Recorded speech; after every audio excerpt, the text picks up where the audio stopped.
Yes, all students, a very good afternoon and I wholeheartedly welcome you all for Enlightened Educators. And ಇನ್ನೊಂದು very important update ಬಂದಿದೆ. Revaluation results 2018 ಮತ್ತು 21 officially ಇವತ್ತು ಈವ್ನಿಂಗಲ್ಲಿ publish ಆಗ್ತದೆ ಅಂತೆ, by evening. Okay, so we understand how patiently and anxiously many of you have been waiting for this moment. Your determination, beliefs and efforts during this time truly reflect a strength and commitment towards your academic journey. Wishing everyone of you very best of luck. C, ನಿಮ್ಮದು commitment ಹೌದು, plus ನಿಮಗೂ tension ಇರುತ್ತೆ, ಏನಾಯಿತು ಏನು ಕತೆನೋ ಎತ್ತನೋ ಅಂತ ಅಂದ್ಬಿಟ್ಟು. So ಹಾಗಾಗಿ ನೀವು ಅದಕ್ಕೋಸ್ಕರನೂ ವೇಟ್ ಮಾಡ್ತಿರ್ತೀರ. ಓಕೆ, ಈಗ ಇಲ್ಲಿ ನಿಮಗೆ ರಿಸಲ್ಟ್ ಅನೌನ್ಸ್ಮೆಂಟ್ ಅಂತ ಗೊತ್ತಾಯಿತು. ಈಗ ಮುಂದಕ್ಕೆ ಏನು ಮಾಡಬೇಕು, ಮುಂದಕ್ಕೆ ಇಲ್ಲಿ ನಿಮ್ಗೆಲ್ಲರಿಗೂ ಪ್ರಾಬ್ಲಮ್ ಇದೆ. ಏನು ಪ್ರಾಬ್ಲಮ್ಮು? ಸುಮಾರು ಜನಕ್ಕೆ ಗೊತ್ತಿರುತ್ತೆ ಏನು ಪ್ರಾಬ್ಲಮ್ಮು ಅಂತ, ಸುಮಾರು ಜನಕ್ಕೆ ಗೊತ್ತಿಲ್ಲ. ಅವರೆಲ್ಲರಿಗೂ ನಾನು ಕ್ಲಿಯರ್ ಮಾಡಿಕೊಡ್ತೀನಿ. ಈಗ ನಿಮ್ಮ 18 ಸ್ಕೀಮ್ ರಿಸಲ್ಟ್ಸ್ ಬಂದು ತುಂಬ ದಿನ ಆಯಿತು, ಹೌದಾ? ನೀವು ರಿಸಲ್ಟ್ಸ್ ಬಂದಾಗ ಎಷ್ಟೋ ಜನಕ್ಕೆ ಫೇಲ್ ಆಗಿರುತ್ತೆ, ಎಷ್ಟೋ ಜನಕ್ಕೆ ಪಾಸ್ ಆಗಿರುತ್ತೆ. ಇದನ್ನು ನೀನು ಕೇಳ್ತಾ ಇದ್ದೀನಿ, ದಯವಿಟ್ಟು ಅರ್ಥ ಮಾಡ್ಕೊಳ್ಳಿ. This a very crucial time. Fail ಆಗಿರುತ್ತೆ,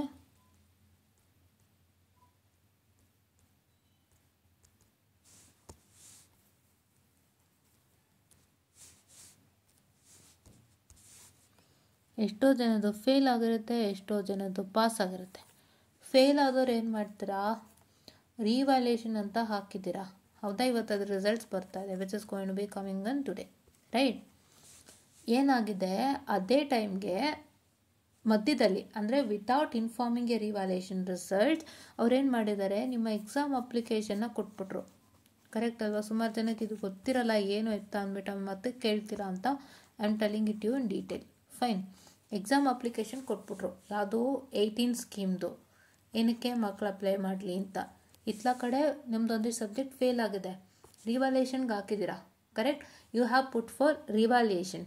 ಬಟ್ ಇಲ್ಲಿ ಏನಾಗಿದೆ, ನಿಮಗೆ ಎಕ್ಸಾಮ್ ಅಪ್ಲಿಕೇಶನು ಬಂದುಬಿಟ್ಟು. ಎಕ್ಸಾಮ್ ಅಪ್ಲಿಕೇಶನ್ ಬಂದಾಗ ನಿಮಗೆ ಅವಕಾಶ ಇರೋದು ಪಾಸ್ ಆಗಿರೋದು ಮಾತ್ರ ಅಪ್ಲೈ ಮಾಡೋಕ್ಕೆ, ಫೇಲ್ ಆಗಿರೋದು ಅಪ್ಲೈ ಮಾಡೋಕ್ಕೆ ಅವಕಾಶ ಇಲ್ಲ. ಕರೆಕ್ಟ್ ಅಲ್ವಾ? ಇಲ್ಲ ಅವಕಾಶ. ಬಟ್ ಆದರೂ ಕಾಲೇಜ್ನವ್ರು ಏನು ಮಾಡಿಬಿಟ್ಟಿದ್ದಾರೆ, ನೀವು ಫೇಲ್ ಆಗಿರೋ subject which you have put for revaluation, ಇಲ್ಲಿ 2 ಕೇಸಸ್ ನಾಲ್ಕು ಇಟ್ಕೊಂಬಿಡಿ, ಆಮೇಲೆ ಕನ್ಫ್ಯೂಷನ್ ಮಾಡ್ಕೋಬೇಡಿ. ಫೇಲ್ಡ್ ಆಗಿರೋ ಸಬ್ಜೆಕ್ಟ್ ಯಾವುದಾದ್ರೂ ಇದ್ದು ನೀವು ಅದನ್ನ ರಿವ್ಯಾಲ್ಯೂಯೇಷನ್ಗೆ ಹಾಕಿಲ್ಲ ಅಂದರೆ ಅದಕ್ಕೆ ಅವಕಾಶ ಇದೆ. Say for example, lead a page. Okay, page number 10 reach ಆಗಿದೆ ಅಂತ ಎಲ್ಲ ಕ್ಲಿಯರ್ ಇಟ್ ಗೈಸ್. ಕಂಪ್ಲೀಟ್ ಎಲ್ಲ ಡಿಲೀಟ್ ಮಾಡ್ತೀನಿ ತಡೀರಿ. ಓಕೆ, ಏನಪ್ಪ ಅಂತಂದರೆ ನಾನು ಅದು ಇಂಗ್ಲೀಷ್ ಟೀಚ್ ಮಾಡೋಕ್ಕೆ ತೊಗೊಂಡಿರೋ ಅಂಥದ್ದು, ಅದು ಇಟ್ಟಿದ್ದೀನಿ ನನಗೆ. ಸೊ ಇಲ್ಲಿ ಏನಂತ ಹೇಳಿದರೆ, ನಿಮಗೆ ಇವಾಗ ಫಸ್ಟ್ ಥಿಂಗ್ ಏನಪ್ಪ ಅಂತಂದರೆ, if you failed a subject called S 18 EC 32, ನೆನ್ನೆ ಫೇಲ್ ಆಗಿದ್ದೀರಾ ಅಂತ ಅಂದ್ಕೊಳ್ಳಿ, ನೆಟ್ವರ್ಕ್ ಥಿಯರಿ. ಆ ಸಬ್ಜೆಕ್ಟ್ನ ನೀವು ರಿವ್ಯಾಲ್ಯೂಯೇಷನ್ಗೆ ಹಾಕಿಲ್ಲ ಅಂತಂದರೆ, if not put for revaluation,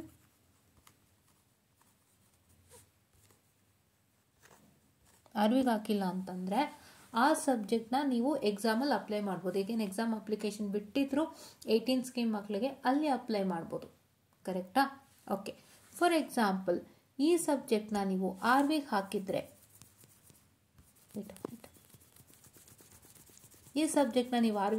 first case ಏನೋ ನೀವು ರಿವ್ಯಾಲ್ಯೂಯೇಷನ್ಗೆ ಹಾಕೇ ಇಲ್ಲ, ಈ ಸಬ್ಜೆಕ್ಟ್ನ ಫೇಲ್ ಆಗಿದೆ, ನೆಕ್ಸ್ಟ್ ಟೈಮ್ ಬರೀತೀನಿ ಅಂತ ಹಾಗೆ ಇಟ್ಕೊಂಡಿದ್ದೀರಾ. ಸೊ ಹಾಗಾಗಿ ನೀವೇನು ಮಾಡ್ತೀರಾ ಅಂತ ಹೇಳಿದ್ರೆ, ಈ ಸಲ ಎಕ್ಸಾಮ್ ಅಪ್ಲಿಕೇಶನ್ ಬಿಟ್ಟಾಗ ಅಪ್ಲೈ ಮಾಡಿರ್ತೀರಿ ಅಲ್ವಾ? ಇಫ್ ಅಪ್ಲೈಡ್ ಫಾರ್ ರಿವ್ಯಾಲ್ಯೂಯೇಷನ್, ಆರ್ವಿಗೆ ನೀವು ಅಪ್ಲೈ ಮಾಡಿಬಿಟ್ಟಿದ್ರೆ ಏನಾಗುತ್ತೆ, ಆರ್ವಿಗೆ ಅಪ್ಲೈ ಮಾಡಿರ್ತೀರಾ ಅಂದಾಗ ಏನಾಗುತ್ತೆ ಅಂತ ಹೇಳಿದ್ರೆ ಅಲ್ಲಿ ಪ್ರಾಬ್ಲಮ್ ಬರುತ್ತೆ. ಹೇಗೆ ಪ್ರಾಬ್ಲಮ್ ಬರುತ್ತೆ? ನೀವು ಇದನ್ನ ರಿವ್ಯಾಲ್ಯೂಯೇಷನ್ಗೆ ಅಪ್ಲೈ ಮಾಡುತ್ತೀರಾ, ಬಟ್ ಆದರೂ ನಿಮ್ಮ ಕಾಲೇಜ್ನವ್ರು ಏನು ಮಾಡಿರ್ತಾರೆ ಅಂದರೆ, ನಿಮ್ಮ 18 ಸ್ಕೀಮ್ ಎಕ್ಸಾಮ್ ಅಪ್ಲಿಕೇಶನ್ ಓಪನ್ ಆದಾಗ ಸ್ಟೂಡೆಂಟ್ಸ್ಗೆ ಯಾವ್ಯಾವ ಸಬ್ಜೆಕ್ಟು ಫೇಲ್ ಆಗಿತ್ತು, ಆ ಒಂದು ಸ್ಟೂಡೆಂಟ್ಗೆ ಯಾವ ಸಬ್ಜೆಕ್ಟ್ ಫೇಲ್ ಆಗಿತ್ತು ಆ ಸಬ್ಜೆಕ್ಟ್ನ ಅವರು ರಿವ್ಯಾಲ್ಯೂಯೇಷನ್ಗೆ ಅಪ್ಲೈ ಮಾಡಿದ್ರು ಕೂಡ ಅದನ್ನು ಅವರು ಎಕ್ಸಾಮ್ಗೆ ಅಪ್ಲೈ ಮಾಡಿಸ್ಕೊಂಡ್ಬಿಟ್ಟಿದ್ದಾರೆ. ಇದನ್ನು ನನಗೊಂದು 3-4 ಜನ ನಮ್ಮ ಗ್ರೂಪಲ್ಲಿ ಮೆನ್ಷನ್ ಮಾಡಿದ್ರು. ಓಕೆ, ಸುಮಾರು ಜನ ಮೆನ್ಷನ್ ಮಾಡಿದ್ರು. ಏನಂತ ಹೇಳಿದ್ರು, ಮ್ಯಾಮ್ ನಾವು ಫೇಲ್ಡ್ ಆಗಿರೋ ಸಬ್ಜೆಕ್ಟ್ ಎಲ್ಲ ರಿವ್ಯಾಲ್ಯೂಯೇಷನ್ಗೆ ಹಾಕಿದ್ದೀವಿ, ಆದರೂ ಕೂಡ ಆ ರಿವ್ಯಾಲ್ಯೂಯೇಷನ್ಗೆ ಅಪ್ಲೈ ಮಾಡಿರೋಂಥ ಸಬ್ಜೆಕ್ಟ್ನೆಲ್ಲ ನಮಗೆ ಎಕ್ಸಾಮ್ ಕಟ್ಟಿಸ್ಬಿಟ್ಟಿದ್ದಾರೆ ಅಂತ. ಅವಾಗೇನು ಪ್ರಾಬ್ಲಮ್ ಆಯಿತು, ನಿಮಗೆ ಪಾಸ್ ಆಯಿತು ಇಲ್ಲ ಫೇಲ್ ಆಯಿತು ನಿಮಗೆ ಗೊತ್ತಿರಲ್ಲ. ಫಾರ್ ಎಕ್ಸಾಂಪಲ್, ಈಗ ಇದೇ ಸಬ್ಜೆಕ್ಟು ನೀವು RVಗೆ ಅಪ್ಲೈ ಮಾಡಿದ್ದೀರಾ, ಈಗ ಅದು ಪಾಸ್ ಆಗೋಯ್ತು ಅಂತ ಇಟ್ಕೊಳ್ಳಿ, ಆಯಿತಾ. Just a minute, sorry for the distraction. ಇವಾಗ ನೀವು ಇದು ಅಪ್ಲೈ ಮಾಡಿರ್ತೀರ 18EC32ನ RVಗೆ, ಅದು ಪಾಸ್ ಆಗೋಯ್ತು ಅಂತ ಇಟ್ಕೊಳ್ಳಿ. If it is a pass, if it is a pass, oh sorry, if it is a pass, sorry for the distraction again. if it is a pass ಆಯಿತು ಅಂತ ಇಟ್ಕೊಳ್ಳಿ. ಪಾಸ್ ಆದಾಗ ಏನಾಗುತ್ತೆ, ಇದು ಚಿಕ್ಕ ಇದು okay, I am sorry for the distraction guys. Okay, if it is A pass ಆದಾಗ ಏನಾಗುತ್ತೆ, ನಿಮ್ಗೆ ಅವಾಗ ಮತ್ತೆ ಇದನ್ನು ಎಕ್ಸಾಮ್ ಬರೆಯೋ ಅವಶ್ಯಕತೆ ಇರಲ್ಲ, ಕರೆಕ್ಟ್ ಅಲ್ವಾ. ಬಟ್ ಇಲ್ಲಿ ಏನಾಗ್ತಾಯಿದೆ, ಈ ಸಬ್ಜೆಕ್ಟ್ನ ಮತ್ತೆ ಎಕ್ಸಾಮ್ಗೆ ಅಪ್ಲೈ ಮಾಡಿಸ್ಬಿಟ್ಟಿರ್ತಾರೆ ನಿಮ್ಮ ಕಾಲೇಜ್ನವರು ಅಂತ ಇಟ್ಕೊಳ್ಳಿ. ಆವಾಗ ಏನಾಗುತ್ತೆ, ನಿಮಗೆ ಪ್ರಾಬ್ಲಮ್ಮು. ಇವಾಗ ನೀವು ಪಾಸ್ ಆಗೋಗಿರ್ತೀರಾ ಅಲ್ವಾ, ನೀವು ಪಾಸ್ ಆಗೋಗಿರ್ತೀರಾ, ನಿಮ್ಮ ಕಾಲೇಜ್ನವ್ರು ಏನು ಮಾಡಿರ್ತಾರೆ, ಅವಾಗ ಎಕ್ಸಾಮ್ಗೆ ಅಪ್ಲೈ ಮಾಡಿಸ್ಕೊಂಬಿಟ್ಟಿರ್ತಾರೆ. ನೀವು ರಿವ್ಯಾಲ್ಯೂಯೇಷನ್ಗೆ ಅಪ್ಲೈ ಮಾಡಿರೋ ಸಬ್ಜೆಕ್ಟನ್ನು ಏನು ಮಾಡಿರ್ತಾರೆ, ನೀವು ರಿವ್ಯಾಲ್ಯೂಯೇಷನ್ಗೆ ಅಪ್ಲೈ ಮಾಡಿರೋ ಸಬ್ಜೆಕ್ಟನ್ನು ಕೂಡ ನಿಮ್ಮನ್ನು ಎಕ್ಸಾಮ್ಗೆ ಅಪ್ಲೈ ಮಾಡಿಸ್ಕೊಂಬಿಟ್ಟಿರ್ತಾರೆ. ಈಗ ಆ ಸಬ್ಜೆಕ್ಟು ರಿಸಲ್ಟ್ ಬಂದು ಪಾಸ್ ಅಂತ ಸ್ಟೇಟಸ್ ಇರುತ್ತೆ. ಆವಾಗ ನಿಮಗೆ ಪ್ರಾಬ್ಲಮ್ ಆಗುತ್ತೆ, ಬಿಕಾಸ್ ನೀವು ಪಾಸ್ ಅಂತ ಬಂದಿದ್ರು ಕೂಡ as you have applied that subject for examination, ನೀವು ಎಕ್ಸಾಮ್ ಬರೀಲೇಬೇಕಾಗತ್ತೆ. ಆ್ಯಂಡ್ ನೀವು ಎಕ್ಸಾಮ್ ಬರುತ್ತಿತ್ತು, ಆ ಸಬ್ಜೆಕ್ಟಲ್ಲಿ ನೀವು ಫೇಲ್ಡ್ ಆದರೆ ಅದು ಫೇಲ್ ಅಂತಲೇ ಬರುತ್ತೆ, ಇಲ್ಲ ಆಬ್ಸೆಂಟ್ ಅಂತ ಆದರೂ ಫೇಲ್ ಅಂತ ಬಂದ್ಬಿಡುತ್ತೆ. ಇದು ಪ್ರಾಬ್ಲಮ್. ಇದನ್ನು ನಮಗೆ ಶ್ರೀನಿವಾಸನ್ ಅವರು ಆ್ಯಂಡ್ ನಮ್ಮ ಗ್ರೂಪ್ನಲ್ಲಿ ಹಲವಾರು ಜನ ಶೇರ್ ಮಾಡಿಕೊಂಡ್ರು, ಆಯಿತಾ. ಸೊ ಈಗ ನಿಮ್ಮ ಡ್ಯೂಟಿ ಏನು ಅಂದರೆ, ಯಾರ್ಯಾರಿಗೆಲ್ಲ ಈ ಥರ ಪ್ರಾಬ್ಲಮ್ ಆಗಿದೆ, ಯಾರ್ಯಾರಿಗೆಲ್ಲ ನಿಮ್ಮ ಕಾಲೇಜ್ನಲ್ಲಿ ಓಕೆ ಅದರ್ಸ್, ಯಾರ್ಯಾರಿಗೆಲ್ಲ ನಿಮ್ಮ ಕಾಲೇಜಿನಲ್ಲಿ RV ಅಪ್ಲೈ ಮಾಡಿರೋಂಥ ಸಬ್ಜೆಕ್ಟು, ದಟ್ ಈಸ್ 18 ಸ್ಕೀಮ್ದು RV ಅಪ್ಲೈಡ್ ಸಬ್ಜೆಕ್ಟ್ನ ಎಕ್ಸಾಮ್ ಹಾಕಿಸ್ಕೊಂಡಿದ್ದಾರೆ, ಅಂದರೆ ನಿಮ್ಮ ಎಕ್ಸಾಮ್ ಅಪ್ಲಿಕೇಶನಲ್ಲಿ ಅಪ್ಲೈ ಮಾಡಿಸ್ಕೊಂಡು ಫೀಸ್ ಕಟ್ಟಿಸ್ಕೊಂಡ್ಬಿಟ್ಟಿದ್ದಾರೆ, ಆ ಸ್ಟೂಡೆಂಟ್ಸ್ಗಳೆಲ್ಲ ನೀವೇನು ಮಾಡಬೇಕು ಅಂದರೆ, ಇವತ್ತು ಸಾಯಂಕಾಲ ನಿಮ್ಮ ರಿಸಲ್ಟ್ನ ಚೆಕ್ ಮಾಡ್ಕೊಳ್ಳಿ ಆಯಿತಾ. ಇಫ್ ಇನ್ ಕೇಸ್ ನೀವು ಆ ಸಬ್ಜೆಕ್ಟಲ್ಲಿ ಫೇಲ್ಡ್ ಆಗಿತ್ತು ಅಂತಂದರೆ ಏನು ಮಾಡಬೇಡಿ, ಸ್ಟೇ ಕಾಮ್, ಬಿಕಾಸ್ ನೀವು ಆಲ್ರೆಡಿ ಅದಕ್ಕೆ ಎಕ್ಸಾಮ್ ಅಪ್ಲೈ ಮಾಡಿಬಿಟ್ಟಿದ್ರೆ ಓದ್ತಾ ಕೂತ್ಕೊಳ್ಳಿ ಆಯಿತಾ. ಇಫ್ ಇನ್ ಕೇಸ್ ನಿಮ್ಮ ಸ್ಟೇಟಸ್ ಪಾಸ್ ಆಗಿದ್ದರೆ ಅಂದರೆ ನಿಮ್ಮ RV ಅಪ್ಲೈಡ್ ಸಬ್ಜೆಕ್ಟ್ನ ನೀವು ಯಾವುದನ್ನ ಈಗ ಎಕ್ಸಾಮ್ ಅಪ್ಲಿಕೇಶನ್ ಬಿಟ್ಟಾಗ ಅಪ್ಲೈ ಮಾಡಿದ್ದೀರಲ್ವ, ಆ ಸಬ್ಜೆಕ್ಟ್ ಏನಾದ್ರು ಪಾಸ್ ಆಗಿದ್ದರೆ ನೀವು ಅನ್ವಿತ್ ಅಣ್ಣವ್ರಿಗೆ ವಿತ್ ರಿಸಲ್ಟ್ ಸ್ಕ್ರೀನ್ಶಾಟ್ ಪ್ಲಸ್ ಏನು ಮಾಡಬೇಕು ಅಂತಂದರೆ, ರಿಸಲ್ಟ್ ಸ್ಕ್ರೀನ್ಶಾಟ್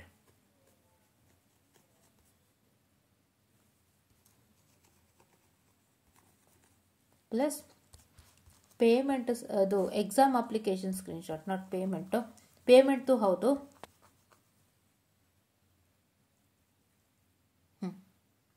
ಪೇಮೆಂಟದು ಹೌದು, ಇದು ಎಕ್ಸಾಮ್ ಅಪ್ಲಿಕೇಶನ್ದು ಸ್ಕ್ರೀನ್ಶಾಟು. ಎಕ್ಸಾಮ್ ಅಪ್ಲಿಕೇಶನ್ ಸ್ಕ್ರೀನ್ಶಾಟ್ನ ಹಾಗೆ ಕಳಿಸ್ಬೇಡಿ, ಡೈರೆಕ್ಟು ಅದರಲ್ಲಿ ನೀವು ಯಾವ ಸಬ್ಜೆಕ್ಟಿಗೆ ಅಪ್ಲೈ ಮಾಡಿದ್ದೀರಾ ಅದನ್ನು ಮಾರ್ಕ್ ಮಾಡಬೇಕು ನೀವು.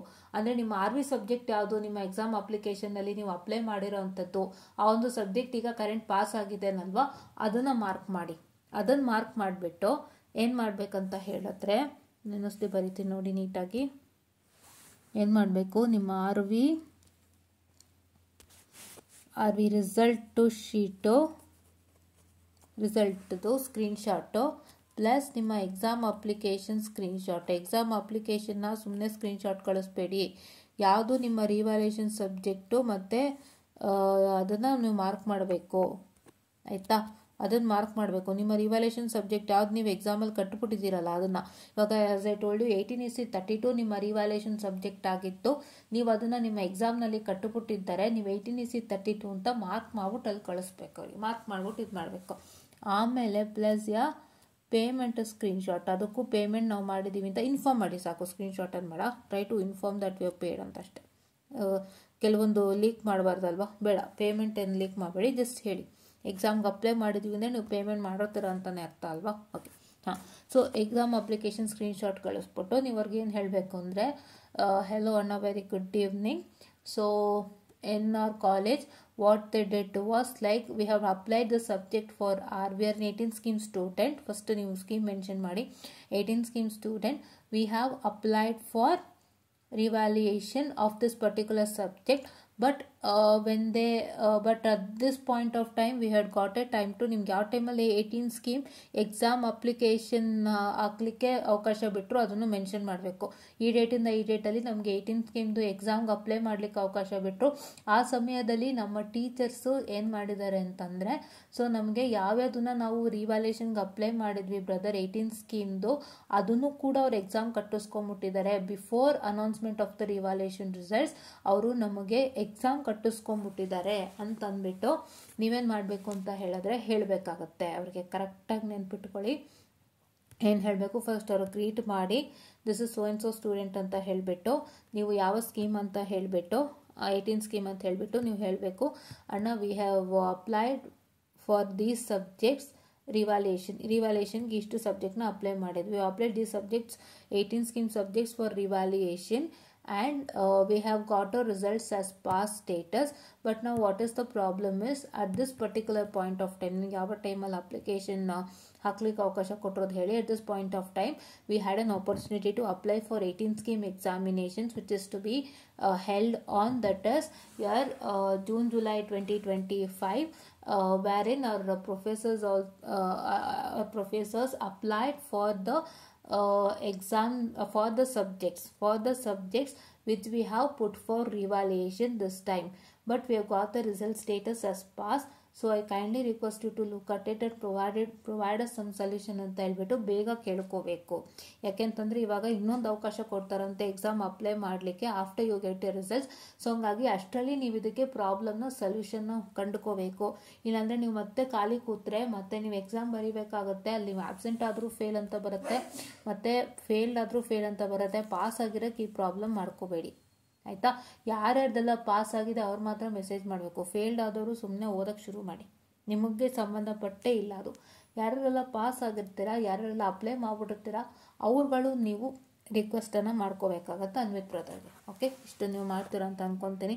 ಇದನ್ನು ನಾವು ವೀಡಿಯೋ ಮಾಡಿದ್ದು ಎಮರ್ಜೆನ್ಸಿ ಟೈಮ್ ಇದು, ಬಿಕಾಸ್ ನಿಮಗೂ ಪ್ರಾಬ್ಲಮ್ ಆಗಿದೆ, ಸೊಲ್ಯೂಷನ್ ಕಂಡುಕೊಳ್ಳಿ. ಇದರ ತುಂಬ ಜನ ನನಗೆ ಕಾಮೆಂಟ್ ಮಾಡೋದ್ರಿಂದ ನಮ್ಮ ಗ್ರೂಪ್ನಲ್ಲಿ. ಸೊ ಹಂಗಾಗಿ ನಾನು ಇದನ್ನು ವೀಡಿಯೋ ಮಾಡಬೇಕಾಗಿ ಬಂತು. Hope you all got it ಅಂತ ಹೇಳ್ತಾ I just wanted to session all and do it very soon. Don't take much time. ಯಾವಾಗ ನಿಮಗೆ ರಿಸಲ್ಟ್ ಅನೌನ್ಸ್ ಆಯಿತು ಅಂತ ಅನ್ವಿತ್ ಕಟೇಲ್ ಬ್ರದರ್ ನಿಮಗೆ ಇನ್ಸ್ಟಾಗ್ರಾಮಲ್ಲಿ ಹಾಕ್ತಾರೆ ಒಂದು ಸ್ಕ್ರೀನ್ಶಾಟ್ನ, ಆ ತಕ್ಷಣ ನೀವು ಅದೇ ಸ್ಕ್ರೀನ್ಶಾಟ್ಗೆ ಪ್ರತಿಯೊಂದು ರಿಪ್ಲೈ ಮಾಡಿ.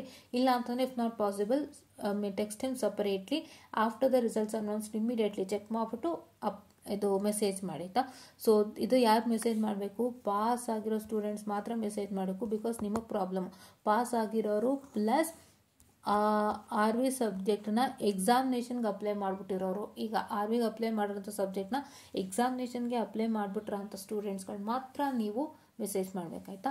So hope you all got it ಅಂತ ಹೇಳ್ತಾ I just want to session all and thank you.